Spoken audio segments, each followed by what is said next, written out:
하나님 말씀 봉독해 올립니다. 데살로니가 전서 2장 13절로 20절까지 말씀을 윤형기 집사님이 봉독해 주십니다. 신약 성경 330쪽 혹은 329쪽 데살로니가 전서 2장 13절로 20절 말씀을 봉독한 후에 찬양대의 찬양이 있겠습니다. 이러므로 우리가 하나님께 끊임없이 감사함은 너희가 우리에게 들은 바 하나님의 말씀을 받을 때에 사람의 말로 받지 아니하고 하나님의 말씀으로 받음이니 진실로 그러하도다. 이 말씀이 또한 너희 믿는 자 가운데에서 역사하느니라. 형제들아, 너희가 그리스도 예수 안에서 유대에 있는 하나님의 교회들을 본받은 자 되었으니 그들이 유대인들에게 고난을 받음과 같이 너희도 너희 동족에게서 동일한 고난을 받았느니라. 유대인은 주 예수와 선지자들을 죽이고 우리를 쫓아내고 하나님을 기쁘시게 하지 아니하고 모든 사람에게 대적이 되어 우리가 이방인에게 말하여 구원받게 함을 그들이 금하여 자기 죄를 항상 채우매 노하심이 끝까지 그들에게 임하였느니라. 형제들아, 우리가 잠시 너희를 떠난 것은 얼굴이요 마음은 아니니 너희 얼굴 보기를 열정으로 더욱 힘썼노라. 그러므로 나 바울은 한 번, 두 번 너희에게 가고자 하였으나 사탄이 우리를 막았도다. 우리의 소망이나 기쁨이나 자랑의 면류관이 무엇이냐? 그가 강림하실 때 우리 주 예수 앞에 너희가 아니냐? 너희는 우리의 영광이요 기쁨이니라. 아멘. 옆 사람하고 인사하시겠습니다. 반갑습니다. 환영합니다. 사랑합니다. 인사하시겠습니다. 반갑습니다. 환영합니다. 사랑합니다. 감사합니다. 오늘 주시는 말씀은 이제 13절 말씀처럼 사람의 말 또 하나님의 말씀이라는 제목으로 말씀을 나누고자 합니다. 튀르키예 지진으로 말미암아 많은 사상자가 났던 시리아 튀르키예 국경 지역에 안티키아라고 하는 도시가 있습니다. 그 안티키아가 성경적 이름으로는 바로 안디옥입니다. 사도행전에 보면 두 개의 안디옥이 나오는데요. 바로 소아시아 지역에 있는 안디옥이 지금의 터키에 있는 튀르키예에 있는 안티키아이고요. 그리고 이제 시리아의 안디옥, 수리아의 안디옥이라고 그랬죠. 수리아의 안디옥은 바로 이스라엘 북쪽에 있는 시리아 지역에 있는 안디옥입니다. 사도행전 13장에 보면 이 안디옥 교회가 얼마나 은혜 가운데서 성장했는지 선교사를 파송하는 그런 교회로 이제 출발을 하게 되고요. 그리고 그 사랑이 너무나 뜨거워서 교회가 크게 성장하는 가운데 이 교회가 이제 그리스도인이라고 하는 이름이 처음으로 불려진 그런 교회가 바로 안디옥 교회입니다. 안디옥 교회가 얼마나 예수님을 온전히 따랐는지 사람들이 나도 교회 가고 싶고 나도 신앙생활하고 싶은 그런 마음이 들었다는 것입니다. 그리고 사도 바울과 실라, 이 안디옥 교회 일꾼으로 부름받아서 귀하게 쓰임받던 바울과 실라를 선교사로 파송하는 그런 초유의 일이 일어나게 됩니다. 오늘날로 말하자면 담임 목사를 선교사로 파송한 거예요. 지금 이 교회가 성장하고 있는데 부흥하고 있는데 담임 목사를 선교사로 파송하면 어떻게 되겠습니까? 성령이 강권적으로 역사하니까 바울과 실라를 선교사로 파송하게 됩니다. 그래서 1차 선교 여행지로 그들이 택한 것이 소아시아 지역입니다. 오늘날 이 튀르키예 지역인 것이죠. 그렇게 전도 여행이 시작이 된 겁니다. 교회가 교회를 파송한 거예요. 여러분, 교회가 교회를 개척해야지 신학교 졸업하고 정말 가난하고 아무것도 없는 정말 전도사 우리 초임 목사들한테 교회를 개척하라고 하는 것은 너무나 저도 무모하게 뭣도 모르고 교회를 개척했던 경험이 있습니다만 정말 너무 좀 무자비한 것 같아요. 교회가 교회를 개척해야 하는 것이 맞다는 생각이 성경적으로 듭니다. 그리고 바울의 두 번째 전도 여행지가 바로 마게도냐 환상을 보고 유럽의 첫 관문인 마게도냐의 첫 성, 오늘날 그리스의 동남쪽에 있는 빌립보로 들어가게 됩니다. 그리고 마게도냐의 첫 성 빌립보에서 빌립보 감옥의 간수가족과 그리고 이제 자주장사 루디아의 가정과 더불어서 교회를 시작하게 됩니다. 그러나 교회가 성장하면서 많은 사람들이 이 빌립보 교회에 들어가게 되니까 이제 사람들이 바울 일행을 고발을 해가지고 붙잡혀서 감옥에 갇히게 되는 그런 치욕을 당하게 됩니다.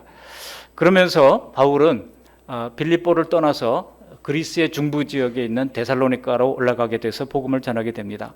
3주 동안만 복음을 전했지만 그 결과로 많은 교회 사람들이 생겨나게 됐습니다. 많은 경건한 헬라인들이 복음을 믿었고 또 적지 않은 귀부인들이 사도 바울의 말씀을 듣고 복음을 따르게 됐습니다. 그러자 유대인들이 난동을 피우기 시작했습니다. 그래서 바울을 체포하려고 할 때에 바울을 데살로니가 성도들이 밤중에 몰래 이제 피신을 시킵니다. 그렇게 피신해서 간 것이 바로 그리스의 최남단에 있는 고린도에 내려가게 되고 그 고린도에서 1년 6개월 동안 말씀을 증거하면서 고린도 교회가 세워지게 되는 계기가 됩니다. 그리고 다시 찾아가기 힘든 그 데살로니가 성도들에게 여러 번 가고자 했지만 길이 막히니까 편지를 써서 보낸 것이 데살로니가 전서와 두 번째 편지가 데살로니가 후서인 것을 이미 말씀을 드렸습니다. 오늘은 바울의 큰 기쁨이었고 많은 칭찬을 받았던 데살로니가 교회의 믿음은 어떤 믿음인지 살펴보고자 합니다. 먼저 이 데살로니가 교회에는요, 그들이 예수님을 구체적으로 믿고 영접했던 열매가 나타났다고 이미 지난주에 말씀을 드렸습니다. 바로 세 가지 열매가 있었다는 것을 말씀을 드렸는데 기억나시나요? 믿음의 역사, 그다음에 사랑의 수고, 그다음에 소망의 인내. 할렐루야. 일부 예배 때보다 훨씬 낫습니다. 사람들이 이런 성경적 내용은 잘 기억하지 못하고 나중에 무슨 얘기 들었습니까? 그러니까 뭐 예화만 기억을 하는 경우들이 있어요. 그래도 여러분 재밌는 예화는 다 뒤로 접어두시고 성경적 내용에 우리가 아멘하고 성경적 내용을 우리 머릿속에 잘 새겨놓으시기를 바랍니다. 오늘은 이렇게 바울의 큰 기쁨이었던 데살로니가 교회를 향하여 이제 말씀을 나누고 있는데요. 오늘 본문의 앞부분에 1절부터 12절까지는요. 자신에 대한 몇 가지 문제점들에 대하여 바울이 해명을 하는 장면들로 채워져 있습니다. 왜냐하면 필시 누군가가 바울의 일행에 이 선교 사역에 문제를 제기했기 때문입니다. 아시는 것처럼 데살로니가 교회는 어떤 특별한 지도자가 없이 평신도들끼리 자력으로 성장하던 교회였습니다. 그런데 이런 데살로니가 교회의 약점을 공격하는 유대인들이 있었죠. 어떻게 공격했습니까? 위험이 도사린다고 교회를 버리고 갔으니 나쁜 사람이다라는 그런 모함을 했습니다. 그런가 하면 교인들을 모아가지고 자기 이득을 취하려고 한 것이다라고 하는 거짓 소문을 퍼뜨렸습니다. 또 바울이 돌아오지 않는 것을 보면 사기꾼이 틀림없다 하면서 바울 일행을 모함했던 겁니다. 터무니없는 내용들이죠. 여러분, 우리가 억울한 누명을 쓰든지 모함을 당할 때 적극적으로 나를 변론하고 시비를 가려야 할 때가 있고 어떤 경우에는 참고 덮어야 할 때가 있습니다. 여기서 바울이 적극적으로 1절로 12절까지 해명을 하는 이유는 단지 자신의 명예 때문이 아닙니다. 바로 자신이 전한 복음의 진실성과 교회 미래에 미칠 악영향을 미연에 방지하고자 적극적인 해명을 한 것입니다.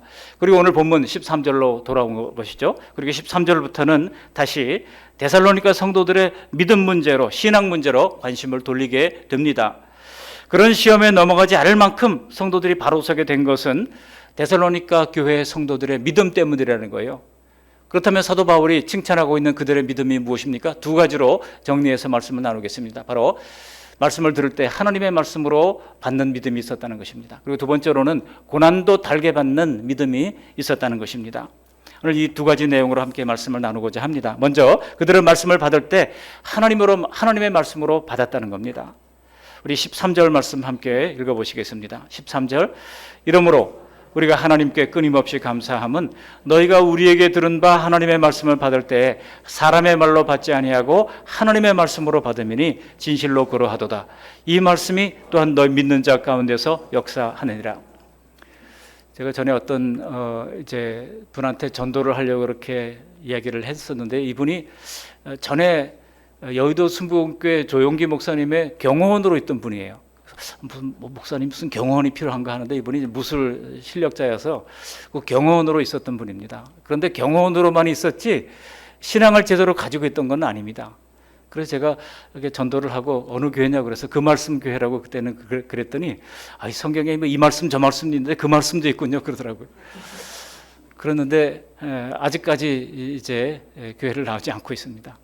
여러분, 하나님의 말씀을 우리가 받을 때 사람의 말로 받지 아니하고 하나님의 말씀으로 받는 사람이 복음의 마음문을 열 수가 있는 것입니다. 근데 이 데살로니가 교회는요, 사도 바울이 전한 우리에게 들은 바, 우리가 누굽니까? 이미 1장에서 본 바와 같이 바울과 실라와 누구예요?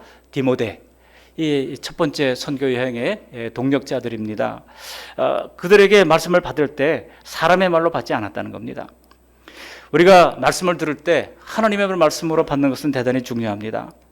오늘 우리 성도님들도 오늘 말씀을 들을 때 하나님의 말씀으로 들으시기를 축복합니다. 사도 바울이 이렇게 말할 수 있는 데는요, 자기가 전하는 말씀이 하나님의 말씀이라고 하는 확신이 있었기 때문에 가능한 이야기입니다. 어쩌면 오늘날 강단의 문제점은 과연 설교자의 말이 다 하나님의 말씀이라고 할 수 있냐는 겁니다. 물론 설교는 성경의 진리를 가르치고 말씀을 해석해서 성도들의 신앙을 지도하고 돕는 일입니다. 그렇지만 설교 전체가 다 진리는 아닙니다. 그러나 설교의 가장 중요한 목적은 바로 하나님의 말씀을 전달하는 것이어야 합니다. 저도 설교자입니다만 설교자들이 자주 빠지는 함정은 신자들의 요구를 반영하려고 한다는 것입니다. 왜냐하면 성도들이 자꾸 불평할 때가 있거든요. 성경 강의는 너무 딱딱해요. 또 영적인 내용은 너무 어려워요. 그런가 하면 회개에 대한 설교는 너무 지겨워요. 한두 번 들었습니까? 뭐 이렇게 얘기합니다. 그런가 하면 사는 것도 힘든데 신앙생활에까지 너무 부담 주지 마세요 라고 이야기합니다. 이런 얘기를 들으면요, 설교자도 자꾸 영향을 받게 됩니다. 설교자가 이런 말에 자꾸 흔들리기 시작하면 점점 설교회에서 순수한 하나님의 말씀이 차지하는 비중이 줄어들 수밖에 없는 겁니다. 그러나 오늘 바울 사도가 편지로 보낸 설교를 보십시오. 오직 예수님의 복음과 신앙생활을 위한 간곡한 권면 외에 뭐가 더 쓰여 있습니까? 믿음을 위해서는 오직 하나님의 말씀이 들려져야 하는 것입니다. 들으라 이스라엘을 그랬잖아요. 쉐마 이스라엘, 듣는 것이 중요합니다. 데살로니가 성도들이 어떻게 구원을 받는 믿음을 가지게 되었는지는 너무나 분명합니다. 사도 바울은 선명한 피 묻은 예수 그리스도의 복음을 증거했고, 그리고 데살로니가 성도들은 그것을 사람의 말이 아닌 하나님의 말씀으로 받았기 때문인 것입니다. 믿음은 선물처럼 어느 순간에 갑자기 우리 가운데 떨어지는 것이 아닙니다. 믿음은 황폐한 마음의 불모지에 떨어지는 그런 폭탄 같은 것이 아닙니다. 하나님이 누구신지, 인간은 왜 죄인인지, 예수님은 어떻게 우리의 구주가 되시는지, 이런 성경적 내용들이 차근차근 쌓여야 하는 것입니다. 예수님을 개인의 구주와 주님으로 믿고 있는지. 제가 싱가포르 가기 전에 미국에 가려고 그랬었거든요. 그런데 거기 이제 그 어플라이 하려고 이렇게 쓰는데 보니까 거기 꼭 그런 내용이 쓰여 있어요. 당신은 예수님을 정말 개인의 구주와 주님으로 믿고 있는가? 예수님을 Your personal Lord and Savior 그러세요. 너의 개인적 구주와 주님으로 믿고 있는가? 이런 그 신앙 고백을 질문하는 것이 나옵니다. 거기에 예라고 답변할 수 있어야 신학생이 될 수 있는 것이지, 그거 아직 모르겠는데요. 그러면 아직도 신학교 가면 안 되는 거죠. 그러면 예수님을 개인의 구주와 주님으로 진정으로 영접할 수 있느냐, 굉장히 중요한 것입니다. 우리 교회 새가족 등록 카드에도 그것이 쓰여 있습니다. 예수님을 개인의 구주와 주님으로 영접하십니까? 하고 있습니까? 확신합니까? 그런 내용들이 기록되어 있는 것입니다. 이런 말씀을 우리가 받지 못한 채 그저 분위기나 혹은 어떤 감정에 의지한 신앙생활은 풍전등화처럼 위태롭습니다. 우리에게 구원을 주시는 믿음의 씨앗은 바로 하나님의 말씀입니다. 말씀이 좋은 밭에 떨어져야 믿음이 싹트게 됩니다. 우리 예수님은 그것을 씨 뿌리는 자의 비유를 통해서 아주 쉽게 설명해 주신 바 있습니다. 말씀은 항상 좋은 말씀입니다. 좋은 씨앗입니다. 좋은 씨앗이 떨어지는 것은 좋은 이 옥토박 같은 마음에 떨어져야 비로소 싹이 트이고 열매를 맺게 자라납니다. 만일 우리가 좋은 밭이 되지 못한다면 새가 뿌린 씨앗을 냉큼 집어 삼키는 것처럼 마귀가 구원을 얻지 못하도록 말씀을 마음에서 빼앗는다고 하셨습니다. 그러므로 우리가 성경을 더 잘 배우고 설교를 들을 때 옥토박 같은 마음 되어서 말씀을 하나님의 말씀으로 받아들인다면 반드시 믿음의 싹이 나오고 아름답게 결실을 하리라 믿습니다. 말씀을 받을 때 데살로니가 교인들이 그랬던 것처럼 하나님의 말씀으로 받는, 저도 설교를 하면서 하나님의 말씀으로 받으려고 애를 씁니다. 맞아, 이 설교를 내가 하는 것이 아니라 나도 말씀을 받아야 돼. 이런 심령으로 말씀을 선포합니다. 하나님의 말씀으로 받는 저 여러분들이 되시기를 주님의 이름으로 축원합니다. 두 번째로는요, 이 데살로니가 교회는 어떤 믿음을 가졌습니까? 고난도 함께 받았다는 겁니다. 우리가 찬송가 341장 불렀잖아요. 십자가를 내가지고 주를 따라갑니다. 십자가를 내가지고 가는 그런 믿음을 가지는 것을 성경은 우리에게 당연한 것으로 여기는 것입니다. 하나님의 말씀으로 구원받은 데살로니가 성도들은 고난도 함께 받았다는 겁니다. 우리 14절 말씀 함께 읽어보십니다. 14절, 형제들아 너희가 그리스도 예수 안에서 유대에 있는 하나님의 교회들을 본받은 자 되었으니 그들이 유대인들에게 고난을 받은 것 같이 너희도 너희 동족에게서 동일한 고난을 받았느니라. 유대에 있는 하나님의 교회, 뭐 당장 예루살렘 교회 되겠죠. 예루살렘 교회는 유대인들로부터, 동족으로부터 고난을 받았습니다. 그랬던 것처럼 데살로니가 교인들도 동족으로부터, 즉 그리스 사람들로부터 고난을 받았다는 겁니다. 그 안에 있는 유대인들로부터 고난을 받았겠지만 그리스 사람들이 말이죠. 아니 우리나라에 무슨 신이 없냐? 우리나라에 아폴로 신도 있고 제우스 신도 있는데 뭐하러 이 야훼 하나님을 찾느냐라고 하면서 그들은 이 데살로니가 교회를 핍박했다는 겁니다. 그런데 지금 바울 사도가 이 편지를 쓰면서 데살로니가 교회의 고난을 위로하기보다는 오히려 그것 때문에 더 안심하는 것 같지 않습니까? 고난을 받기까지 믿음이 성장했으니 도리어 잘 됐다는 것처럼 보입니다. 어떤 분들은 교회에 나오니까 더 고난이 많아지는 것 같다고 불평하는 분들이 있습니다. 그러나 여러분, 교회에 나오면 고난이 없어지는 것이 아니라고 하는 사실을 우선 우리는 알아야 합니다. 왜냐하면 이전에는 세상 방식으로 살면 됐지만은 신앙이라고 하는 기준이 들어오면은요, 우리 가운데 영적 긴장이 생기게 되고 영적 갈등이 생기게 됩니다. 바로 그러한 영적 갈등이 있다고 하는 것이 바로 우리가 믿음으로 살고 있다는 증거인 것입니다. 우리 예수님도 바리새인들과 많은 갈등을 일으키지 않았습니까? 화 있을진저 바리새인과 서기관들이여 하면서 주님께서 소위 팔화를 말씀하신 바 있습니다. 그것도 주님이 의로우심이 그들을 불편하게 했고 그들을 이제 불쾌하게 했기 때문입니다. 어쩌면 우리가 정반대로 세상과 이 세상의 이 모든 환경과 원만하게 아무런 문제 없이 세상 방식에 맞춰서 살아가고 있다면 이것은요, 우리가 타협하는 것입니다. 적당히 박해를 받지 않는 방식으로 세상과 부딪힐 일도 없는 그런 모습으로 살아가는 것입니다. 물에 물 탄 듯 술에 술 탄 듯 살아가는 것입니다. 초대교회 당시 유대 본토의 교회들이 왜 같은 민족에게 이렇게 매를 맞고 재산 뺏기고 고향에서 쫓겨나는 일을 당하면서까지 신앙을 포기하지 않았습니까? 그들은요, 예수님만 믿어야 구원을 받는다고 가르쳤고 그렇게 스스로 지켰기 때문입니다. 데살로니가 성도들도 똑같은 이유로 자기 민족들로부터 박해를 받았던 겁니다. 성경은 이미 말씀하셨잖아요. 사도 바울도 에베소 교회 파송했던 디모데에게 이렇게 편지를 남겼습니다. 한번 읽어보실까요? 디모데후서 3장 12절입니다. 시작. 무릇 그리스도 예수 안에서 경건하게 살고자 하는 자는 박해를 받으리라. 그렇죠? 그리스도 예수 안에서 경건하게 살고자 하는 자는 박해를 받는다는 겁니다. 그러나 믿음으로 인해 당하는 이러한 고난은 스스로 선택하는 것입니다. 하나님은 우리에게 억지로 십자가를 지우시는 분은 아니십니다. 물론 예수님이 십자가를 지고 가다가 쓰러졌을 때 옆에 지나가던 구레네 시몬에게 예수님이 지던 십자가를 이제 강제로 억지로 지게 했던 사람들이 있었습니다. 예수님입니까? 아닙니까? 예수님이 아니잖아요. 누가 그렇게 억지로 십자가를 지게 했어요? 로마 군병들이 지게 했어요. 예수님이 자꾸 쓰러지니까 로마 군병들은 억지로 십자가를 지우는 그런 사람들입니다. 그러나 예수님은 결코 억지로 우리에게 짐을 지라고 하지 않습니다. 다만 계속 우리의 마음을 두드리는 것이죠. 우리 마음을 두드리면서 이제 이만큼 신앙생활을 했다면 열심히 봉사도 해야지, 전도도 해야지 하면서 우리의 마음을 계속 두드리는 것입니다. 바울과 실라는 스스로 짐을 지고 매맞고 발이 착고에 채워져서 빌립보 감옥에 갇히는 그런 능욕을 당해야 했습니다. 여러분 한번 입장을 바꿔놓고 생각해 보세요.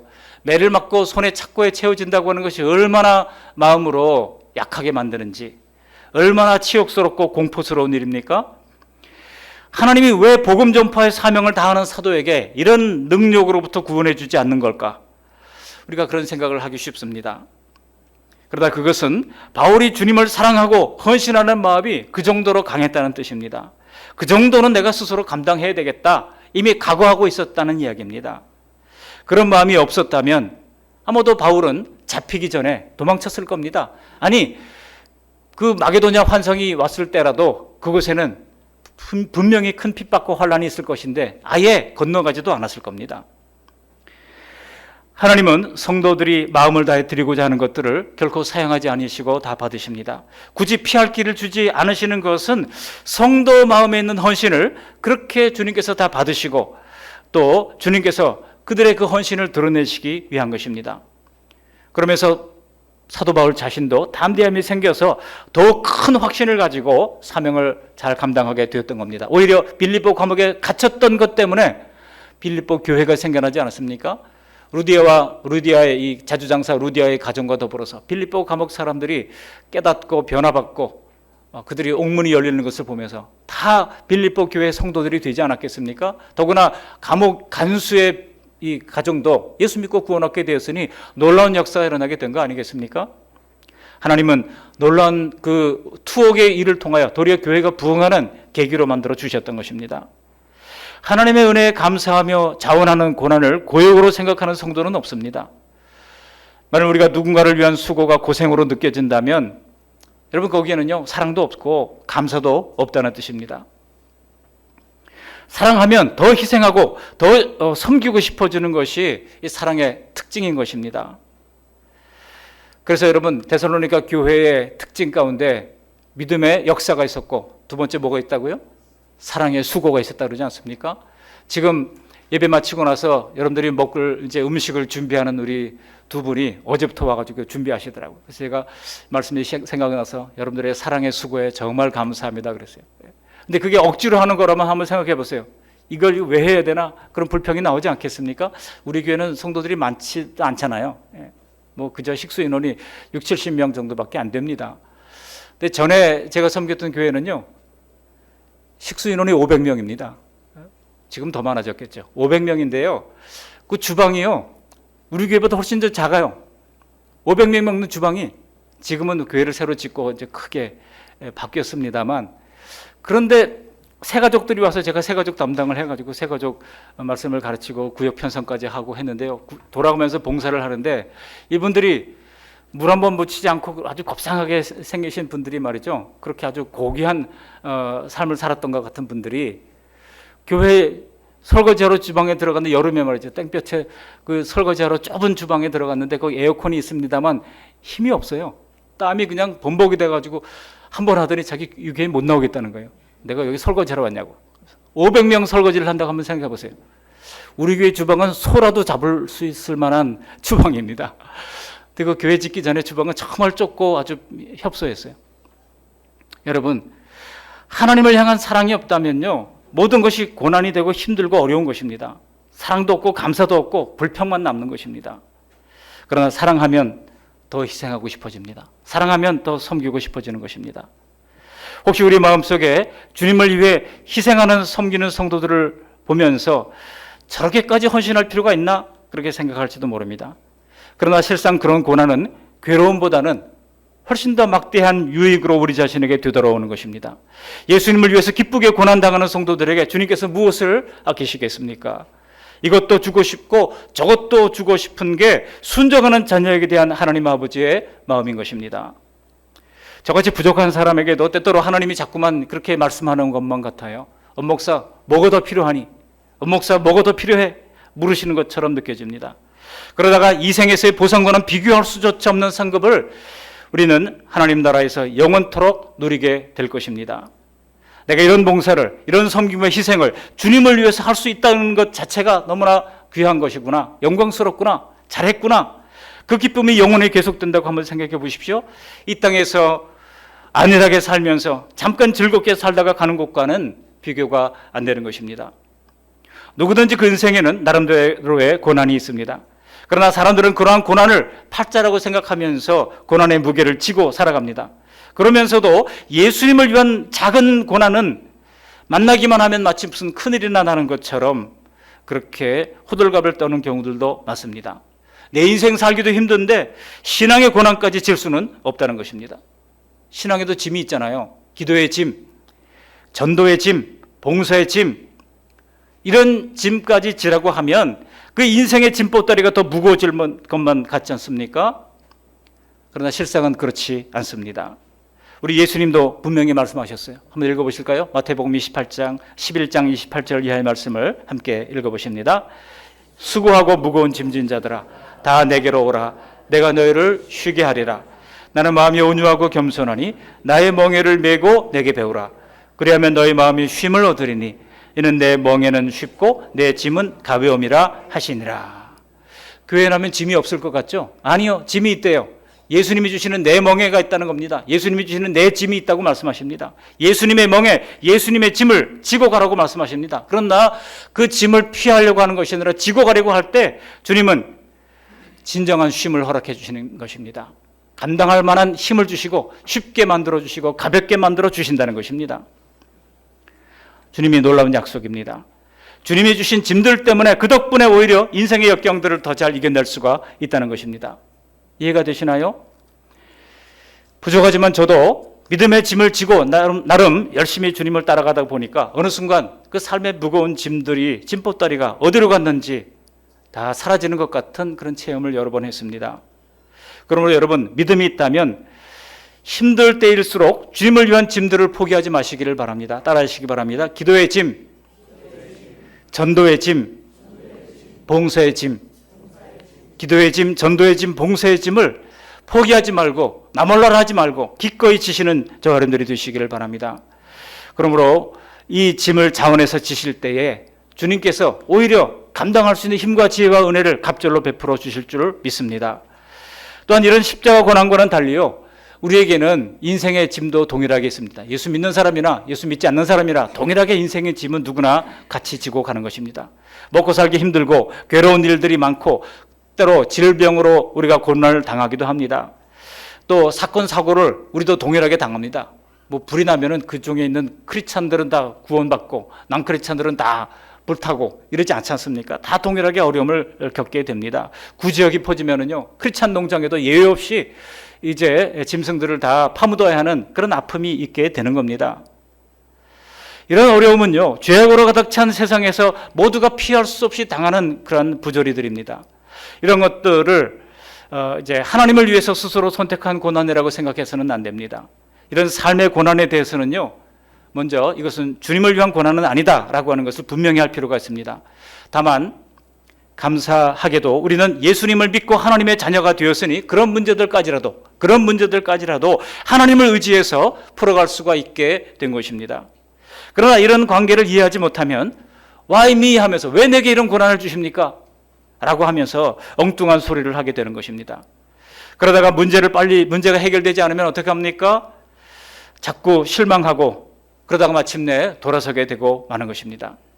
그러나 그런 고난 자체도 우리에게 복인 것은요, 그것을 통해서 하나님을 찾게 되니 진짜 구원을 얻는 계기가 되기 때문입니다. 그러다가 결국 하나님 앞에서 눈물을 흘리던 문제들이 순간 먹구름 거치듯 사라지고 물러가는 것을 경험하게 될 겁니다. 여러분, 생로병사와 희노애락, 이것은요 계속 우리 인생이 살아있는 날 함께 가는 것입니다. 그러나 우리는 지금까지 그랬듯이 하나하나 한 고비 한 고비 극복하면서 나아가게 될 겁니다. 다만 고난이 올 때 너무 성급하게 결말에 이르도록 하지는 말아야 합니다. 우리 인생이 결말들로만 이루어진 것은 아니잖아요. 과정들입니다. 그 과정의 아름다움을 우리가 다 버려서는 안 됩니다.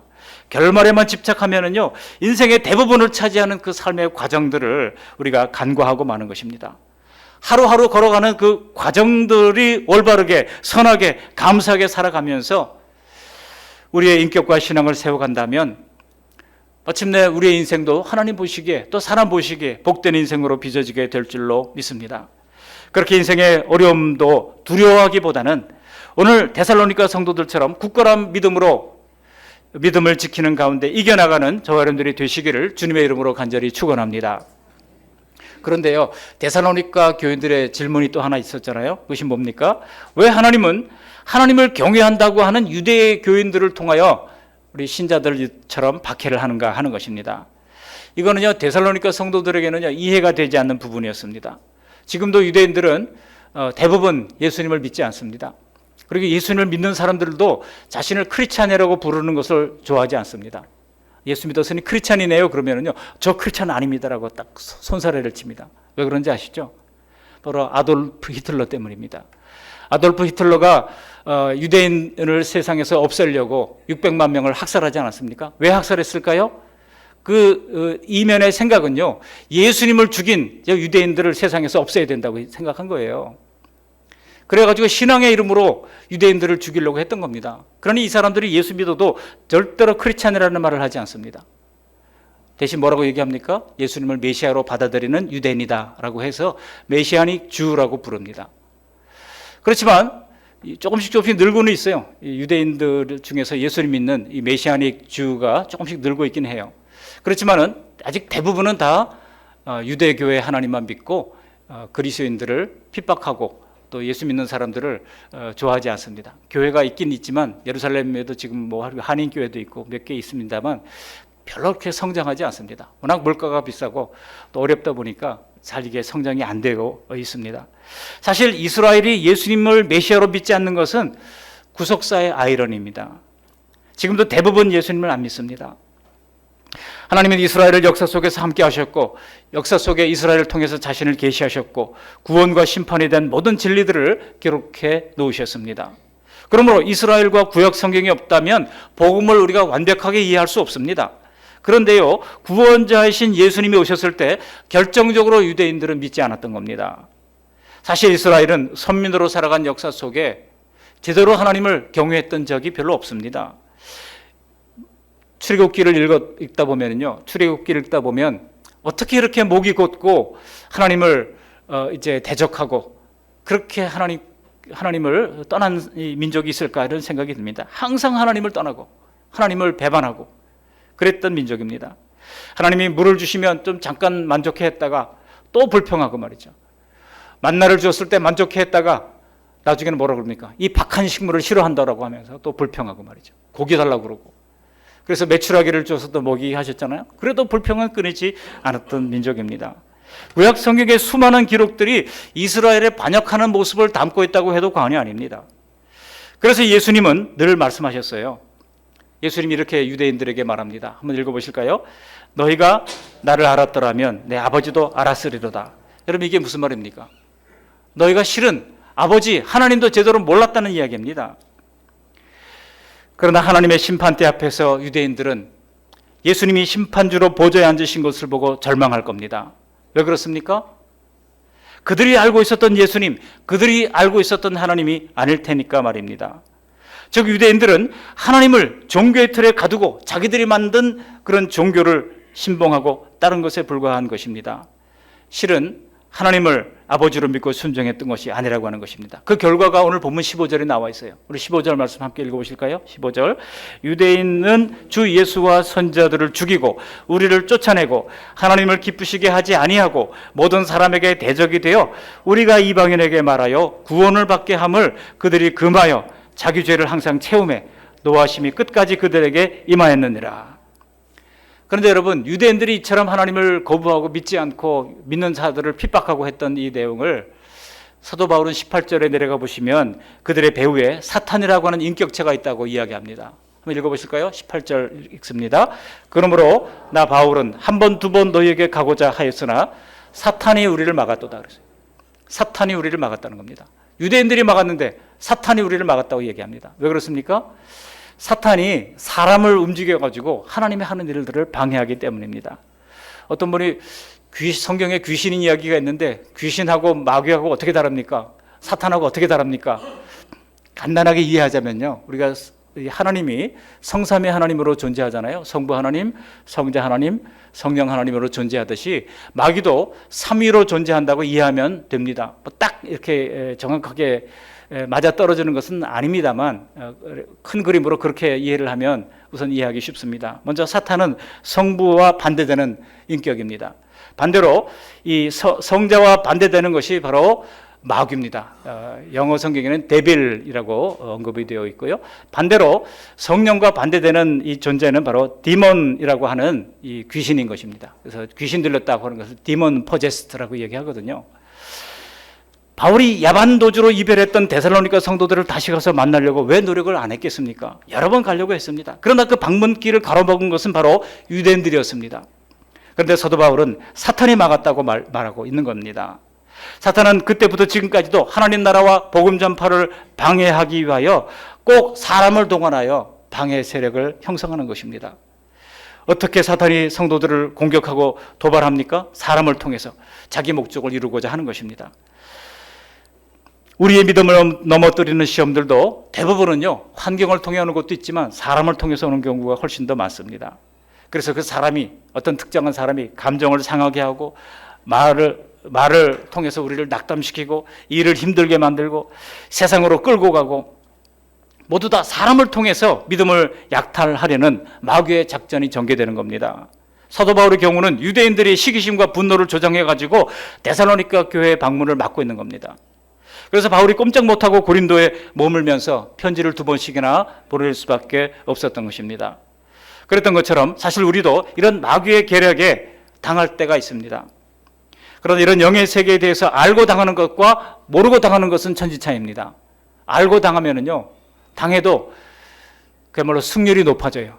당할 때도 늘 우리가 영적 전쟁에 싸우고 있잖아요. 매일매일 순간순간 영적 전쟁에서도 승률이 높아집니다. 분별력이 높아지는 것입니다. 만일 모르고 싸운다고 그러면 승률이 떨어질 수밖에 없죠. 보통 내 감정을 휘젓고 낙담시키고 불안하게 하면서 믿음을 약화시키는 상황이나 사람은요, 거의 정해져 있지 않습니까? 그러므로 내 마음이 거기에 말려들지 않도록 늘 마음을 단단히 하고 말씀으로 대응할 필요가 있습니다. 즉, 두려워하지 않는 것, 또 용서하는 것, 또 근심하지 않는 것, 그래도 감사하는 것, 그 상황 가운데 기도하는 것, 이게 다 하나님이 말씀의 처방을 우리에게 주신 내용들입니다. 그런 대응할 무기들을 이미 주님께서 우리에게 허락하신 것입니다. 바울 사도는 그것을 알았기에 편지로 데살로니가 교회들을 만나는 방법을 선택한 것입니다. 몸으로 가는 것이 아니라, 육신으로 가서 만나는 것이 아니라 편지로 그들을 만나며 격려하고 있는 것입니다. 결과적으로 그 편지가 2000년을 넘어서 오늘 우리들에게까지 전해졌으니 마귀의 참패인 것입니다. 따라서 우리는 때로 원하는 일이 이루어지지 않고 때로 원하는 기도 응답을 받지 못한다 하더라도 다 나쁜 것만은 아닙니다. 왜냐하면 다른 결과에도 반드시 좋은 점이 있을 것이기에 하나님이 그것을 허용하시는 것입니다. 그러니 우리는 항상 하나님의 오르심을 굳게 믿으면 되는 것입니다. 한번 따라 하시겠습니다. 하나님은 항상 오르십니다. 시작. 하나님은 항상 오르십니다. 옆 사람에게 한번 얘기해 보세요. 하나님은 항상 오르십니다. 시작. 하나님은 항상 오르십니다. 여러분, 하나님이 항상 옳다고 하는 이 하나님의 지혜와 경륜이 얼마나 크고 놀라운지를 우리가 안다면 마귀를 대적하되 두려워할 필요도 없는 것입니다. 제가 얼마 전에 어떤 기사를 봤는데요, 우리가 동물 실험을 통해서 새로운 사실을 발견했다고 합니다. 동물들은 밤에 잠귀가 굉장히 밝잖아요. 그래가지고 지금까지 정설은 동물들이 얕은 잠을 잔다는 겁니다. 자기를 보호하기 위해서 항상 자다 깨다를 반복하면서 얕은 잠을 잔다고 알려져 있었습니다. 근데 최근에 새로운 학설이 나왔어요. 그게 아니라 동물들은 잠을 잘 때 잠을 푹 잔다는 거예요. 푹 자는데 이 신경세포를 보니까 몇 개의 세포가 깨어있는 세포를 만들어 뒀다는 겁니다. 그래서 그 신경세포가 위험을 감지하게 되면 다른 세포들을 깨운다는 거예요. 그러니까 제가 깜짝 놀랐어요. 야, 그렇구나. 동물들도 잠을 잘 때 잠을 푹 자는구나. 그걸 알게 됐어요. 여러분, 이 하나님이 동물들이 푹 자도록 불침번 신경을 따로 만드시는 섬세하신 하나님이라면 저는요, 하나님의 형상으로 창조된 우리를 얼마나 더 세밀하게 주님께서 인도해 주시겠습니까? 아무리 마귀가 덫을 넣고 시련을 불러온다고 해도 다 하나님이 허용하신 범위 안에서입니다. 우리의 연단을 위해서이고 또 우리의 신앙 성장을 위해서인 것입니다. 그러므로 결국은 우리가 승리할 것을 믿고 나 자신이 남에게 걸림돌이 되지 않도록 조심하면서 늘 악한 영들을 대적할 수 있기를 주님의 이름으로 축원합니다. 성숙한 믿음은 고난도 함께 받는 믿음입니다.